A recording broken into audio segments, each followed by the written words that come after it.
அனைவருக்கும் இனிய பொங்கல் நல்வாழ்த்துக்கள். எல்லாரும் பொங்கலை நல்லபடியாக செலிப்ரேட் பண்ணியிருப்பீங்கன்னு நினைக்கிறேன். நாங்களும் எங்கள் பொங்கலை நல்லபடியாக செலிப்ரேட் பண்ணோம். நல்ல நேரமே பார்த்து பொங்கல் வச்சுட்டோம்.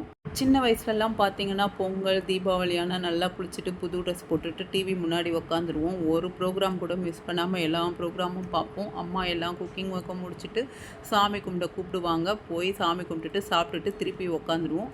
அப்போது ஒரே சேனல் தான் இருந்தது, சன் டிவி மட்டும் இருந்தது. அதுக்கு நம்மளுக்கு ஆப்ஷனே கிடையாது. அது மட்டும் தான் நம்ம பார்ப்போம், ஒரு ப்ரோக்ராமும் மிஸ் பண்ணாமல். இப்போ அப்படி கிடையாது. மார்னிங்லேருந்து நைட் வரைக்கும் 24 ஹவர்ஸும் வந்து எல்லா சேனலுமே ப்ரோக்ராம் போட்டுகிட்டே இருக்காங்க. ஸோ அப்படியே போயிட்டுருக்கு.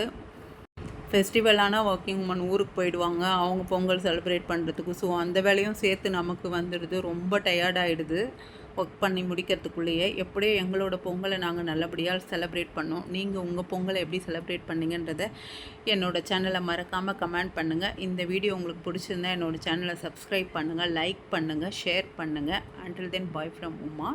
இன்னொரு வீடியோவில் உங்களை நான் மீட் பண்ணுறேன். மறுபடியும் சொல்கிறேன், பொங்கல் நல்வாழ்த்து.